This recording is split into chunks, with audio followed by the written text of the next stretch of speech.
আসসালামু আলাইকুম প্রিয় শ্রোতা, সবাই কেমন আছেন? আশা করি সবাই ভালো আছেন। আল্লাহর রহমতে আমিও ভালো আছি।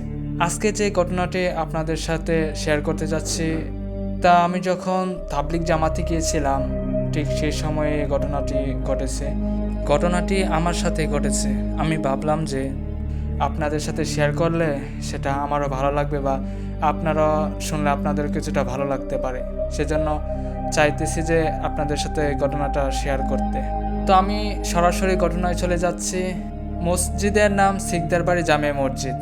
আমরা 15 জন সাথী ভাই সেই এক চিল্লার জন্য মসজিদে গেলাম। পদ্মা সেতু পার হওয়ার পরেই যে বাস স্ট্যান্ডটা পড়ে, মানে যেখানে গিয়ে বাস দাঁড়ায় আর কি, যে স্টেশনটা, সেখানে আমাদেরকে নামিয়ে দেওয়া হয়। জেলার নাম মাদারীপুর।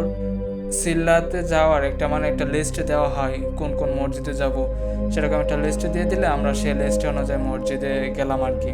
আমরা 4টা মসজিদ ভালোভাবে পার করলাম। আমরা যখন 5ম মসজিদে গেলাম, যে মসজিদে অবস্থান করতেছিলাম, সেই মসজিদে মূলত এই ঘটনাটা ঘটে। আমাদের সিল্লাটি ছিল রমজান মাসে, আর সে সময় 13 রোজা চলতেছে। আমরা সবাই হালকা রাতের খাবার খেয়ে শুয়ে পড়লাম। সিঁড়িতে তো আবার উঠতে হবে। রাত্রে রান্না বান্না সব করে, মানে যা করা প্রয়োজন সব করে রাখা হয়েছে আর কি। আমরা শুধু সিঁড়ির সময় উঠে তারপর খেয়ে নেব। সেই রাতটা ছিল বৃহস্পতিবার, আমার স্পষ্টই মনে আছে। হঠাৎ আমার রাতে ঘুম ভেঙে যায়। আমি দেখতে পারলাম যে আতর কাকা জিকির করতেছে। ওনার শব্দে মূলত আমার ঘুমটা ভেঙে গিয়েছিল। একতালে ভীষণভাবে জিকির করতেছে, কিন্তু জিকিরের শব্দগুলো ঠিকভাবে পরিষ্কারও হচ্ছে না। গুনগুন করলে যেরকমটা হয় না সেরকমটা হচ্ছে। আবার আমার বাম পাশে শুয়েছিল বাবল কাকা। আমি ওনার শব্দে, আমি যখন সজাগ হয়ে গেছি তখন আমি আর ঘুমাতে পারতেছি না। তখন আমি কি করলাম, আমি বাবল কাকাকে ডাক দিলাম। তখন আবার আমার মনে হচ্ছে আতর কাকার সুর শব্দ কেমন জানি হয়ে যাচ্ছে, মানে আরও অন্যরকম হয়ে যাচ্ছে। বাবল কাকাকে ডাক দেওয়ার পর তিনি গিয়ে লাইট জ্বালালেন। আমরা শুধু বারান্দার একটা বাতি অন করে তারপর শুয়ে গেছিলাম।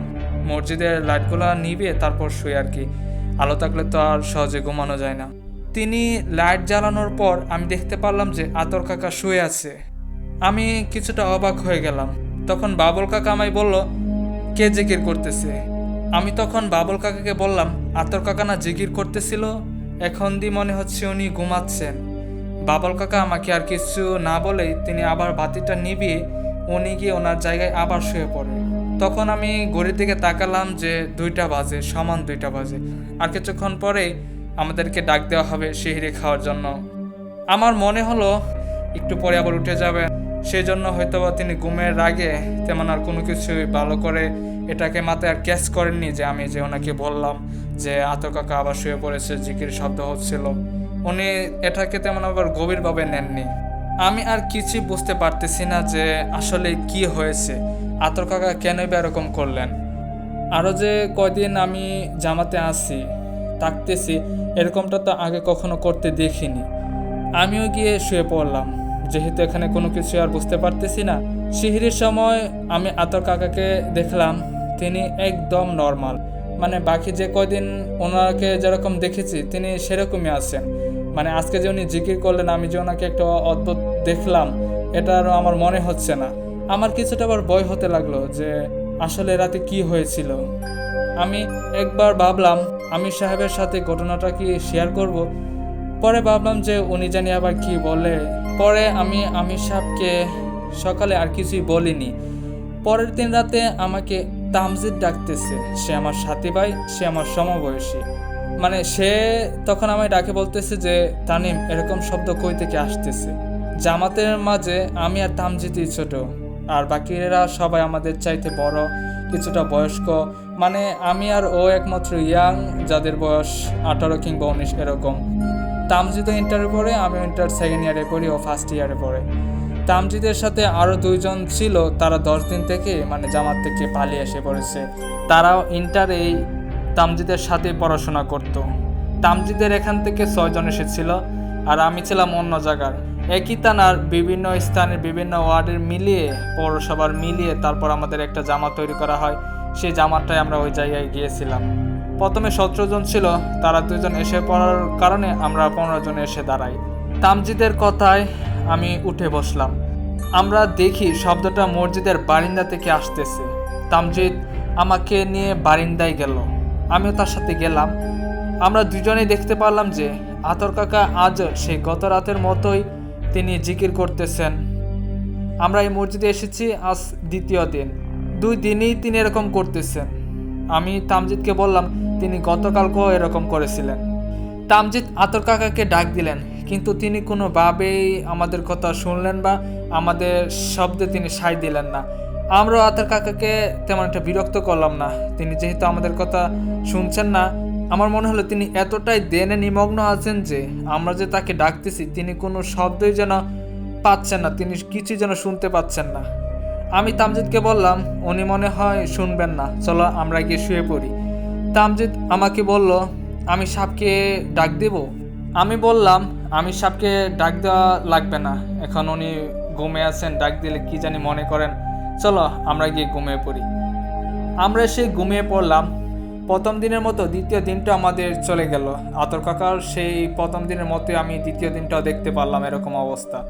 আমি সকালে আতর কাকাকে বললাম যে রাতে আপনি কি করেন।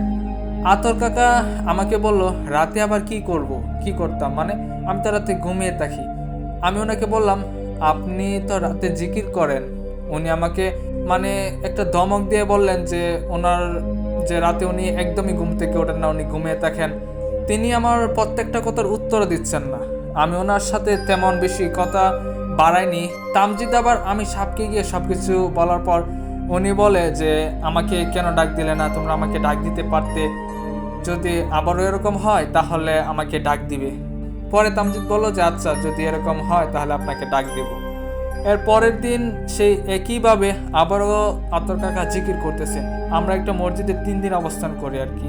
সে লাস্টের দিনও তিনি এরকম করতেছেন। বাবল কাকা সেই দিন সজাগ ছিলেন, তিনি সেদিন মনে হয় ঘুমাইছিলেন না আর কি। কারণ আমি আর তামজিদ ওনাকে সব কিছু বলার পর উনিও বলেছিলেন যে আজ আমিও সজাগ থাকবো, দেখি উনি কি করে। সব কিছু আমাদের প্ল্যান মতোই হলো।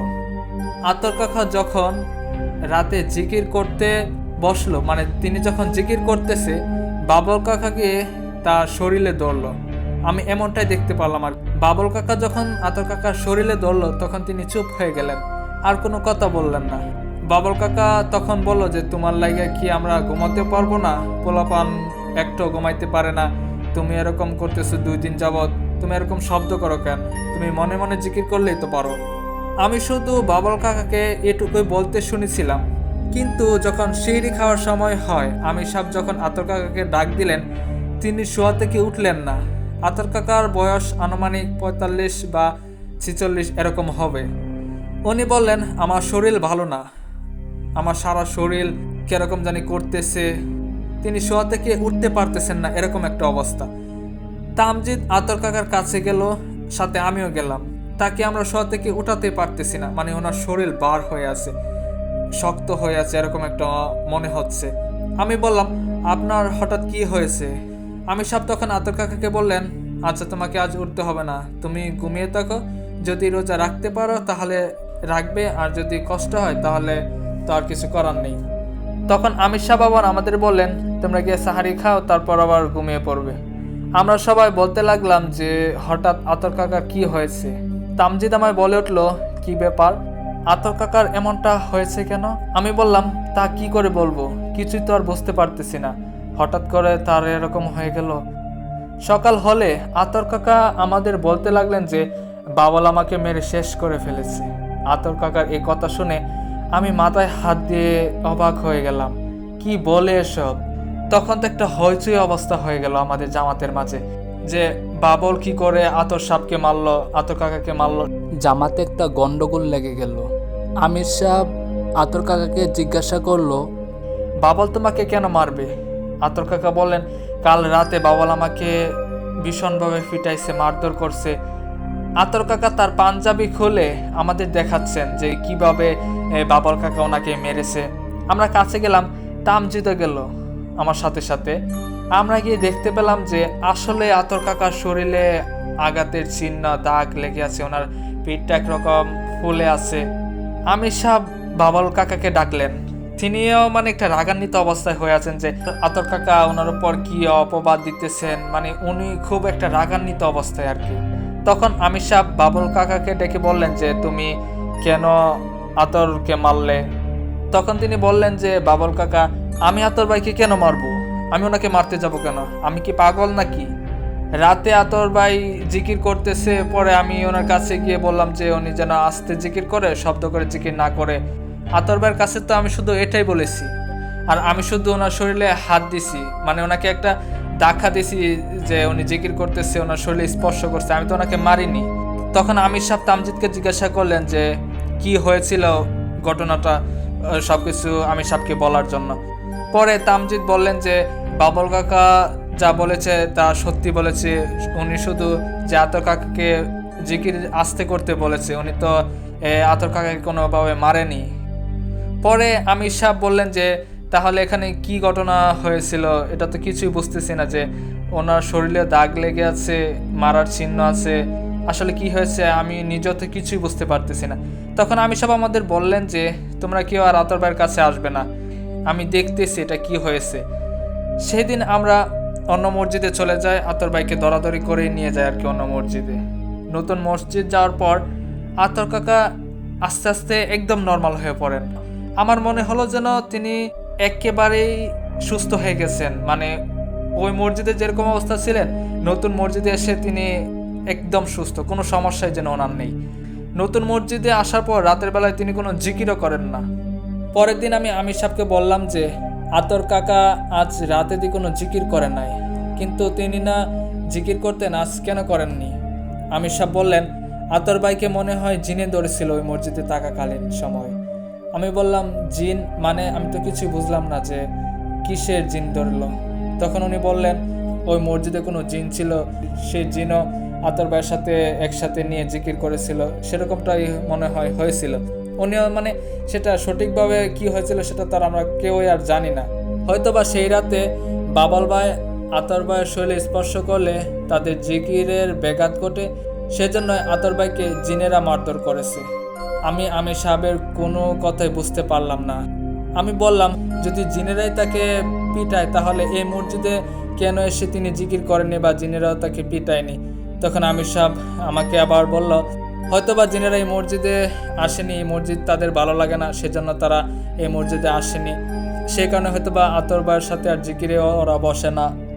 তখন আমি আমির সাহেবের কথাটা কিছুটা বুঝতে পারলাম। আমিও মনে মনে ভাবলাম যে হয়তোবা জিনেরই এরকম করতেছেন বা জিনেরই এরকম করেছিলেন আতর ভাইয়ের সাথে। তখন আমি কিছুটা বুঝতে পারলাম যে জিনেরা আতর কাকাকে ভালোবাসেন, মানে আতর কাকাকে পছন্দ করেন, আতর কাকার সাথে জিন আছেন। তখন আমি আবার আতর কাকার কাছে গেলাম, বললাম যে কাকা কেমন আছেন? তিনি বললেন হ্যাঁ ভালো আছি, তুমি কেমন আছেন?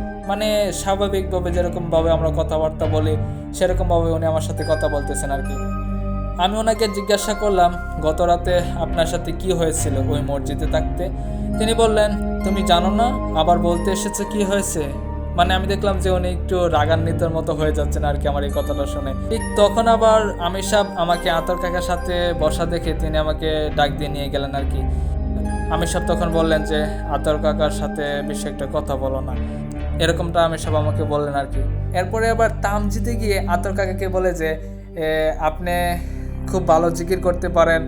এটা বলার পরে আতর কাকা ভীষণভাবে রেগে গেল। উনি তামজিদকে বেত্তুমিস টেত্তুমিস মানে নানা রকম গালি দিতে শুরু করলেন। পরে ওনার অবস্থা যখন একটু খারাপের দিকে, ওনার মুখের ভাষা, তখন তামজিদ ওনার কাছ থেকে চলে আসে আর কি। তখন আমিও বুঝতে পারলাম যে আসলে ওনাকে মনে হয় জিনেই ধরেছিল, সেজন্য তিনি ওই মসজিদে থাকতে রাতে এরকম করছিলেন। তারপর থেকে আর আতর কাকাকে জিকির করতে আর দেখলাম না। যে আমরা 40টা দিন পার করলাম, স্বাভাবিকভাবে পার করলাম, রমজান শেষ হয়ে যায়, আমরা সেই সিল্লার মধ্যে ঈদ শেষ করে বাড়ি ফিরে আসি। আমি ভাবলাম যে ঘটনাটা আপনাদের সাথে শেয়ার করা দরকার, মানে আপনাদের ভালো লাগবে, সেজন্য আমি এই ঘটনাটা আপনাদের সাথে শেয়ার করলাম।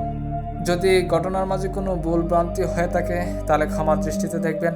আর যারা এখনও আমাদের চ্যানেলটি সাবস্ক্রাইব করেননি তারা সাবস্ক্রাইব করে রাখবেন। সবার আগে নতুন সত্যবতী ঘটনা শোনার জন্য আমাদের পাশেই থাকবেন। সবাই ভালো থাকবেন, সুস্থ থাকবেন। আল্লাহ হাফেজ।